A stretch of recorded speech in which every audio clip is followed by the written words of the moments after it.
नमस्कार, मैं अशोक व्यास। और सौभाग्य अलग अलग रूप में प्रकट होता है। जो उत्तर काशी में ये स्थान आदि शंकर ब्रह्म विद्यापीठ है और यहाँ पर मेरा सौभाग्य है, मैं बैठा हूँ स्वामी हरि ब्रह्मेंद्रानंद तीर्थ जी के साथ में।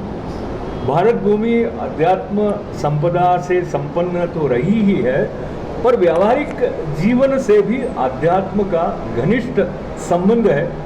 और किस तरह हम अपने जीवन को भारत के आध्यात्मिक संपदा से प्राप्त हुए मूल्यों को लेकर सजाएं, उसके बारे में विशेष रूप से चर्चा करने के लिए मैं उत्तर काशी में आपके पास आया हूं। तो आप क्या देख रहे हैं, आधुनिक जो सफलता के मापदंड हैं, जिसमें माता पिता भी सोचते हैं कि बच्चा पढ़ ले, बहुत कमा ले, और उसके अलावा जीवन क्या है। तो आप पूर्व में बता रहे थे कि कैरियर और पढ़ाई ही जीवन नहीं है, जीवन कुछ और है। वो और क्या है, उस तरफ भी आप थोड़ा बताएं।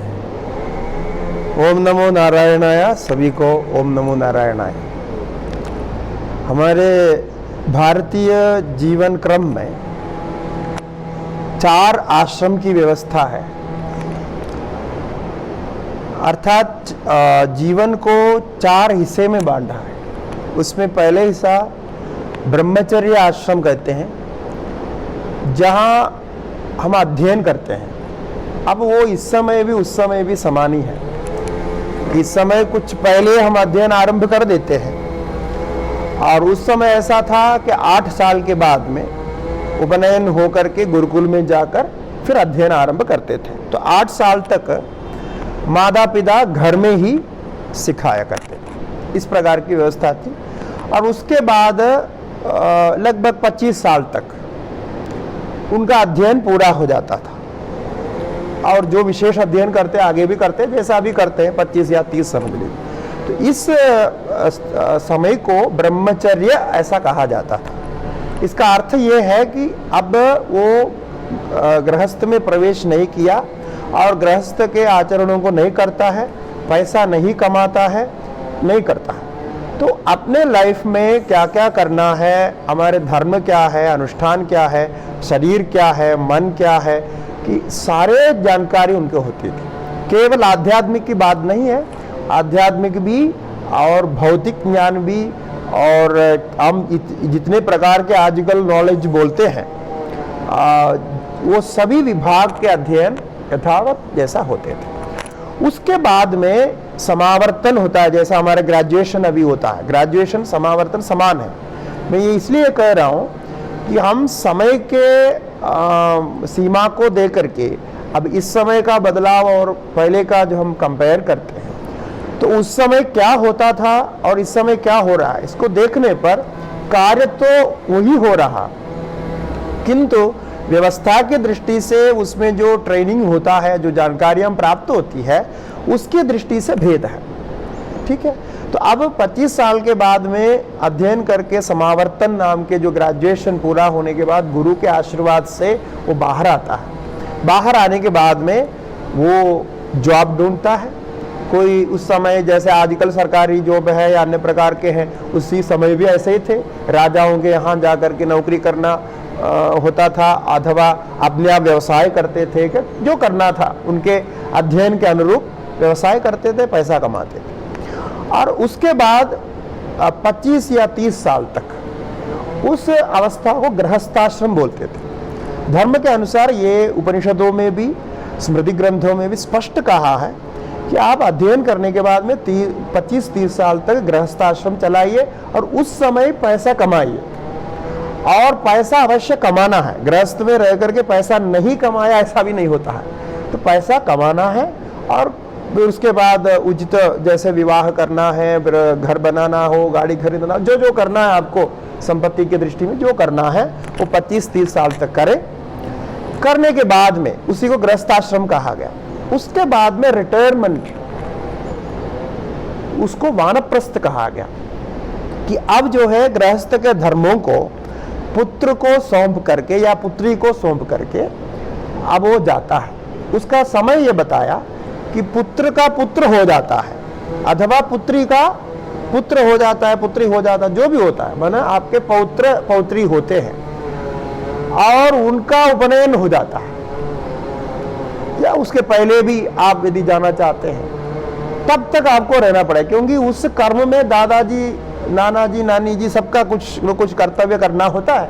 तो उस समय तक रहे और उसके बाद में आप गृहस्थाश्रम धर्मों के निवृत्त होने के अधिकारी हो गए, सो रिटायरमेंट कर सकता है। अब वो रिटायरमेंट करके वानप्रस्थ में रहेगा, वहां भी 10 साल 20 साल जैसा चाहिए वो रहेगा। 25 साल का हिसाब रखेंगे तो बराबर रहेगा, तो उस हिसाब से वहां रहे और उसके अनंतर संन्यास आश्रम में जाए, यानी सभी बंधनों से मुक्त हो। हाँ जी, मैं अब इंटरप्ट कर रहा हूँ आपको। तो ये तो पौराणिक ढंग जैसा भारतीय पद्धति में था, पर अभी जो हम देख रहे हैं, मनुष्य 75 साल 80 साल जब तक वो काम कर सकता है वो काम करता है, और उसको लगता है कि मैंने काम करना बंद कर दिया तो मेरा जीवन समाप्त हो जाएगा। यानी एक प्रकार से कहीं ना कहीं ये बैठ गया है भाव कि कर्म इज इक्वल टू लाइफ, पैसा कमाना इज इक्वल टू लाइफ। तो मैं इसको थोड़ा और क्योंकि ये प्रश्न इस तरह से आता है कि इसके अलावा और क्या है, तो उसका उत्तर आप। जो वही मैं उसी विषय पर आ रहा हूँ कि ये सिस्टम बनाया हुआ है, और ये सिस्टम इतना प्रसिद्ध है कि ये टाइम टेस्टेड सिस्टम है, और आप उसको माने और इन शब्दों को प्रयोग करें या शब्दों के अनुसार जाएं नहीं जाएं, आप कर कोई रहे हैं। क्या है कि ये जो 4 हिस्से में बांटा, उसका उद्देश्य क्या था कि आपके एक ही लाइफ में, समझ लीजिए हम फॉर अभी सेक ऑफ डिस्कशन हम 100 साल ले लेंगे या 80 साल ले लेंगे, कि ये 80 साल 100 साल के अंतर्गत आपके जीवन में सभी कुछ प्राप्त करना। वो सभी क्या है? धर्म, अर्थ, काम और मोक्ष। ये सभी कुछ प्राप्त करने के लिए आपको अवसर दिया जा रहा है, ऐसा करना था। तो धर्म, अर्थ, काम, मोक्ष जानेंगे तो आपको ये सारे समझ में आ जाए। धर्म माने एजुकेशन, जो शास्त्र का ज्ञान और उसी में क्या करना है क्या नहीं करना है इसका बोध हो जाना, यही सामान्य रूप से धर्म की परिभाषा है। कि आप जानते हैं कि मुझे इस समय करना है, ये उस समय ये करना, ये सारी जानकारी होती है। आजकल भी हमारे एजुकेशन में कुछ तथ्य देते हैं, उस प्रकार से समझाते हैं, और वैल्यू बेस्ड था वो, तो धर्म हो गया। धर्म के बाद अर्थ और काम। अर्थ का मतलब धन, संपत्ति कमाना, और उसके बाद जो आपके डिजायर्स है, क्योंकि पैसा होंगे तभी तो आप सब कर सकेंगे, ये प्राप्त करना। और उसके बाद 4th है मोक्ष। ये अपने को स्वयं, जो हमने जो बंधन में अपने को लाया, जो परेशानियों में अपने को डाला, उससे अपने को स्वयं रिलीज करने का नाम मोक्ष है। तो कंप्लीट रिलैक्सेशन, जो एमेंसिपेशन, जो मुक्ति बोलते हैं, जो आप इधर से जो प्राप्त करते हैं, उस स्थिति में पहुंचा। अब क्या हुआ? ये जो लाइफ का सिस्टम है उसको हम व्यक्ति के विकास के अंतर्गत रखे थे। यानी आप धन संपत्ति कमाना व्यक्ति विकास के अंतर्गत है। आपने एजुकेशन किया, लेकिन आपने स्वयं पर्सनालिटी को डेवलप नहीं किया, आपने लाइफ को वैल्यू बेस्ड नहीं रखा, तो आपका एजुकेशन का फल नहीं है, ऐसा हम मानते थे। कैसा भी पैसा कमाने को हम पैसा कमाना नहीं कहते थे। पैसा कमाने के जो विधि शास्त्र में है, उस विधा के अनुसार आपको पैसा कमाना है। क्यों ऐसा करना है? क्योंकि वो पैसा आपको अच्छा फल देगा और आपके परिवार को अच्छा करेगा, आपके पुत्र आदि अच्छे बनेंगे। ये था उसका उद्देश्य। वो तो रहने दीजिए, वो जिसका स्तर में आप समझते हैं। लेकिन अब क्या हुआ? एजुकेशन में केवल अर्थ और काम ही रह गया। यानी धन, और धन से हमें ये प्राप्त करना है। एजुकेशन शुरू होता है उसी से, अर्थ से, क्योंकि आप पैसा दे करके बच्चों को पढ़ाते हैं, कई लाख रुपया खर्च करते हैं बच्चों को पढ़ाने के लिए। तो एजुकेशन एक इंडस्ट्री बन गया है। हमारे यहाँ एजुकेशन वैल्यू बेस्ड इंस्टीट्यूशन था, गुरुकुल जिसको कहा जाता है। गुरुकुल में ऐसा नियम था, आपको सुन के आश्चर्य होगा, गुरुकुल में ऐसा नियम था कि गुरुजी पैसा नहीं ले सकते। विद्या माने एजुकेशन और वैद्य, जो हमारे मेडिसिन है, हाँ इलाज है, ये दोनों पैसा बिना करने का था, पैसा नहीं ले सकते थे। तो अब बाद में एजुकेशन होने के बाद में गुरुजी को कुछ दक्षिणा आदि देते हैं, वो अलग है, वो अपने परिवार से लाते या कैसे भी देखना।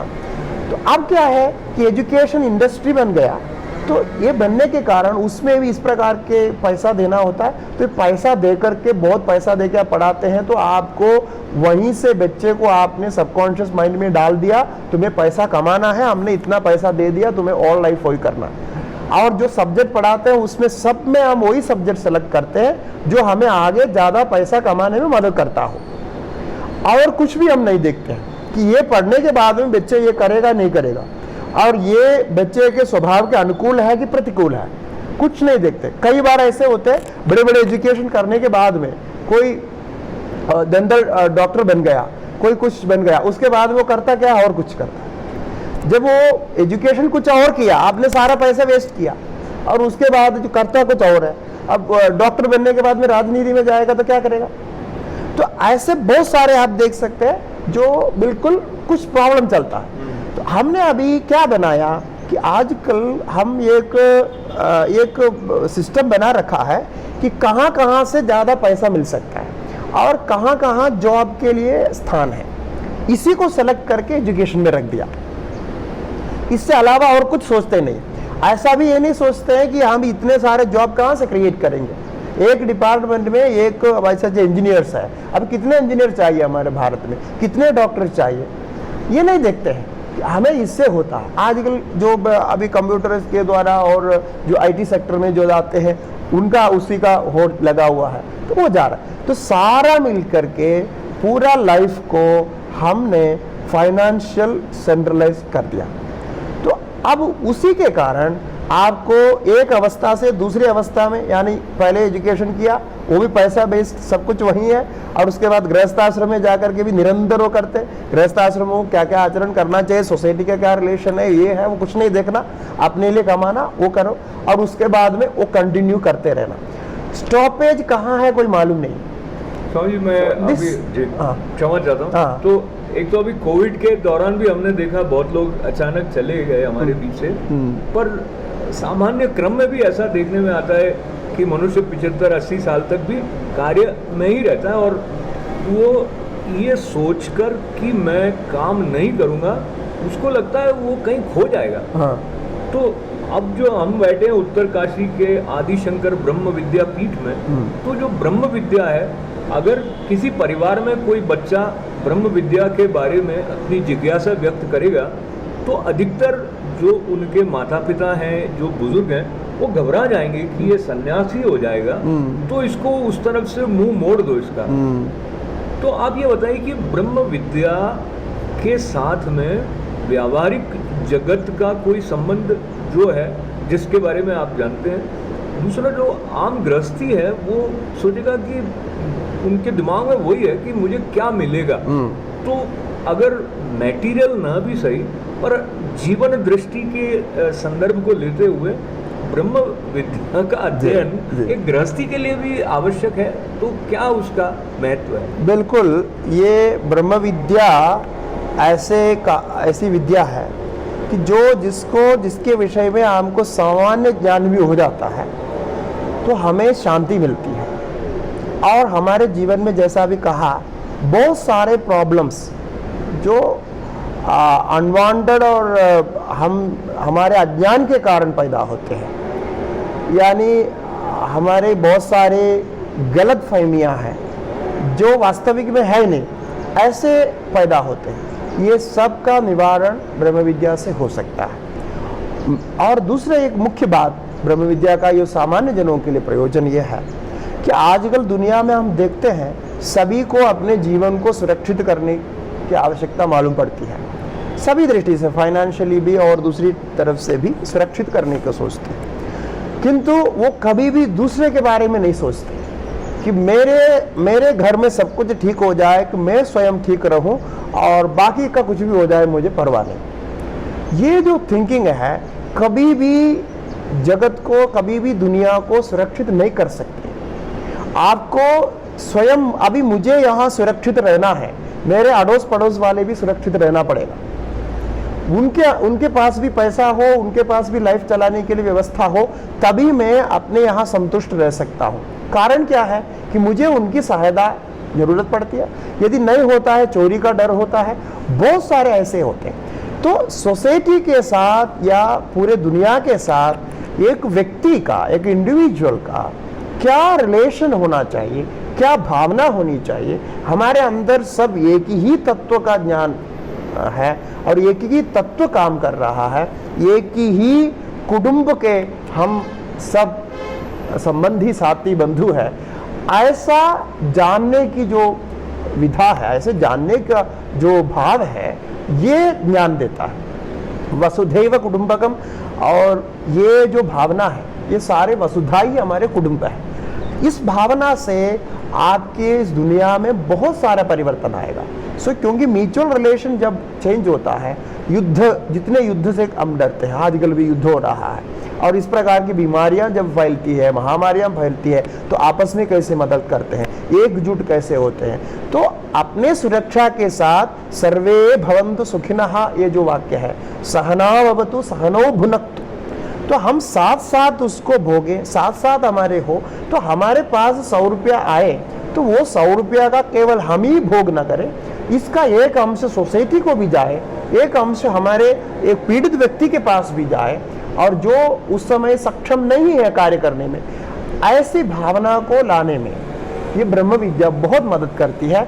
और ये आप सोच लीजिए, ये आपका स्वयं का प्रॉब्लम भी सॉल्व करता है, आपके घर के प्रॉब्लम भी सॉल्व करता है, म्यूचुअल रिलेशन, आपस के संबंध को बहुत सुधारू बनाता है। और इसी प्रकार सोशल जो रिलेशन है और हमारे राज्य देश के जो संबंध है, उसको परिवर्तित करता है। तो सामान्य दृष्टि से इतना तो होता ही है, हम तो ब्रह्मज्ञान की सर्वव्यापकता अन्य दृष्टि से भी कहते हैं, लेकिन व्यावहारिक दृष्टि से आपने पूछा तो ये बिल्कुल फल होता है, ऐसा हमने देखा है। इसलिए आवश्यक है कि इनका सामान्य ज्ञान हो जाए। बहुत सारा धन्यवाद है आपको, क्योंकि जो मानसिक रोग है वो उस तरह नहीं बढ़ पाएगा यदि ब्रह्म विद्या का संस्पर्श हो गया हो तो। और आदिशंकर ब्रह्म विद्यापीठ में स्वामी हरि ब्रह्मेंद्रानंद तीर्थ जी के साथ बैठा हूँ, तो ब्रह्म विद्या के संदर्भ को लेते हुए 2 प्रश्न और आपसे मैं करना चाहूँगा, जिसमें एक हमारी परंपरा पर कुछ जो चुनौती या एक प्रकार से विषम परिस्थितियां, उसमें एक तो मूल्यों की बात हमने की जो आंतरिक संदर्भ है, पर एक बाहरी रूप से भी संगठित रूप में हिंदू समाज का, सनातन धर्म का कोई कलेक्टिव वॉइस न होने से भी, और अपने हितों के संबंध में अस्पष्टता, क्योंकि एक कोहेसिव ग्रुप नहीं है तो इसलिए भी है।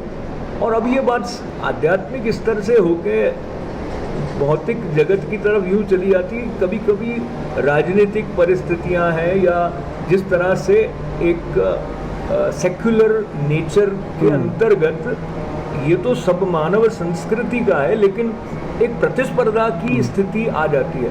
तो मैं अमुक घटनाओं की तरफ नहीं जा रहा हूँ, पर आपको भी ऐसा लगेगा कहीं ना कहीं कि किसी न किसी रूप में, जैसे कश्मीर में घटनाक्रम हुआ, वहाँ से पंडितों को भागना पड़ा, इस प्रकार के जो हालात हो जाते हैं, उसके बारे में आम हिंदू उनकी अनदेखी करना अपने धार्मिक होने का एक स्वरूप मानता है, ऐसा मुझे लगता है, आभास होता है। इसके बारे में आप कुछ थोड़ा अपना चिंतन और कुछ दिशा निर्देश प्रदान करें। बिल्कुल, मुझे उसमें सबसे पहले मैं ये कहूँगा कि हम हिंदू होने के नाते हमारा हैंदव धर्म क्या है, बेसिक हमारे जो कंसेप्ट क्या है, यानी हम किसको धर्म कहते हैं, हमारे जीवन में क्या क्या बेसिक आचरण होना चाहिए।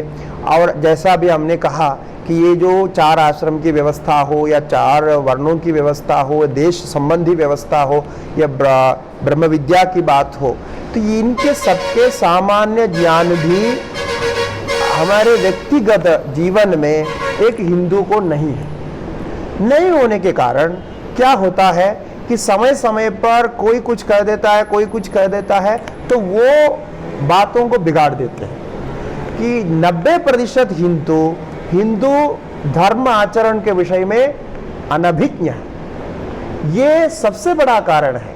और दूसरा जो पॉइंट बार बार बोला जाता है कि हिंदू संगठित नहीं है, इस पर हम बचपन से ही सुनते आ रहे हैं ये बात को, किंतु बचपन में तो हम मानते थे हिंदू संगठित नहीं है, किंतु अब मैं नहीं मानता हूं। अच्छा, जब मैं अध्ययन करना आरंभ किया, मुझे लगा कि हिंदू धर्म जैसा दुनिया में कोई और धर्म नहीं है जो संगठित है, स्थिर है, नित्य है, जिसको नष्ट करना किसी के लिए भी असंभव है। ये मैं इसलिए कह रहा हूं जी। यदि इसमें ऐसा नष्ट करना, परिवर्तन होता है, ये परिवर्तन को नाश नहीं कहा जा सकता। परिवर्तन होने का मुख्य कारण यही बिंदु है, एक तो धर्म के बारे में ज्ञान नहीं होना, और दूसरे राजनीतिक कारण।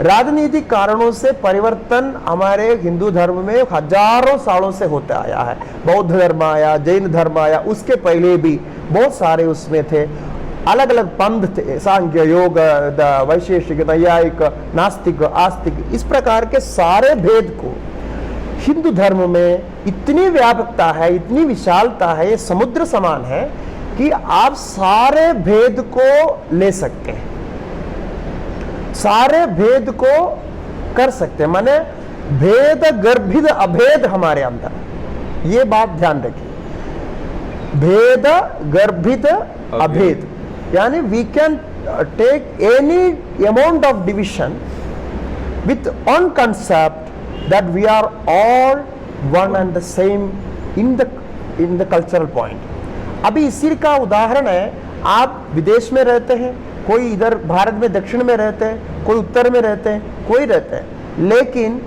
जो सामान्य आप व्यवहार में कुछ भेद देखेंगे, खाने पीने, रहने, वस्त्र इत्यादि में, वो छोड़ करके आप ध्यान कंसेप्ट के विषय में, ईश्वर कंसेप्ट के विषय में, धर्म के विषय में देखिए, सब एक है। अब वो राजनीति आकर के उसमें भाषा के कारण, वो वर्ण के कारण, जाति पाति पंथ ये सब लगा करके वो बिगाड़ के रखे, वो राजनीतिक खेल है। मैं राजनीति का खेल को इसका कोई कारण नहीं मानता हूं। यदि हम अपने धर्म में एजुकेटेड है, कोई भी राजनीति, कोई भी विधर्मी, कोई भी प्रकार से हमें हानि नहीं पहुंचा सकता, उतना हमारा धर्म सॉलिड और लॉजिकल, जैसा हमने बोला, प्रैक्टिकल है। तो इसीलिए ये जो हो रहा है, अभी बड़ी समस्या यह है कि हमारे धर्म संस्कृति के जो संस्कार का जो ट्रेडिशन है, उनको नहीं जानते हुए बहुत सारे न्यू एज गुरुस हैं, जिनको बिल्कुल पता ही नहीं है कि हमारे ये वैदिक धर्म यहाँ तक चले आए कैसे, और वो खुद स्वयं इसमें कैसे पैदा हुए, इसके विषय में कोई ज्ञान नहीं है। वो कुछ मॉडर्न एजुकेशन किया, मॉडर्न साइंस को जानता है या अन्य धर्मों को जानता है, और पूरे ग्लोबल दृष्टि से कुछ बातें वो उजागर करते हैं, जैसा पोल्यूशन है, ये है, वो है, सब उजागर करते हैं, और उसको लेकर के यहाँ इस विषय में बोलते रहते हैं, हमारे धर्म के विषय में। उसको हमारे धार्मिक लोग जो धर्म का अध्ययन किए हैं, वो कभी उसको वैल्यू नहीं लेते। तो ये जब धर्म का एजुकेशन आप घर में या एजुकेशन सिस्टम से बेसिक नॉलेज देंगे कोई भी धर्म का, तो उस धर्म से व्यक्ति कभी बाहर नहीं हो सकता।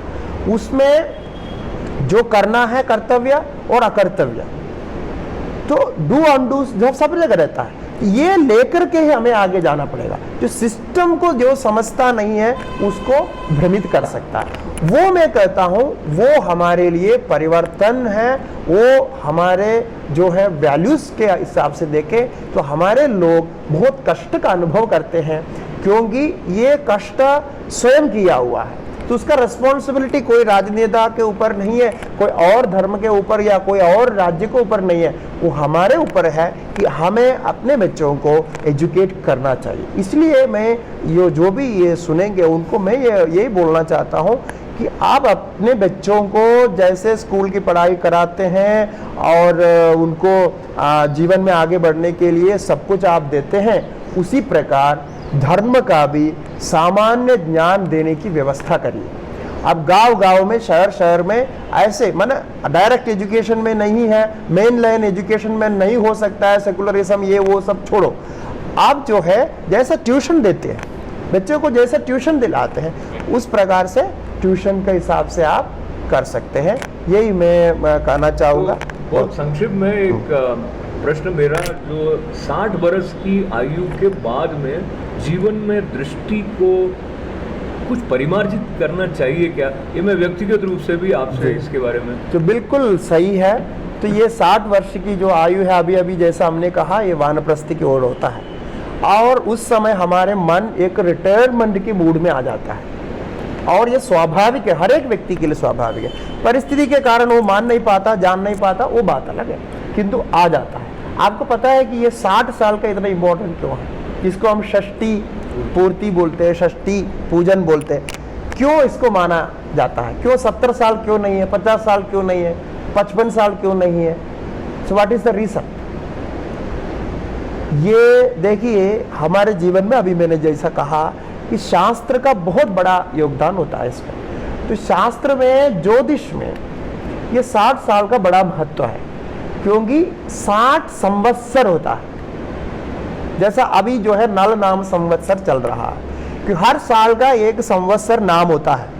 तो इस 60 साल में एक व्यक्ति ये पूरे संवत्सर को कवर करता है।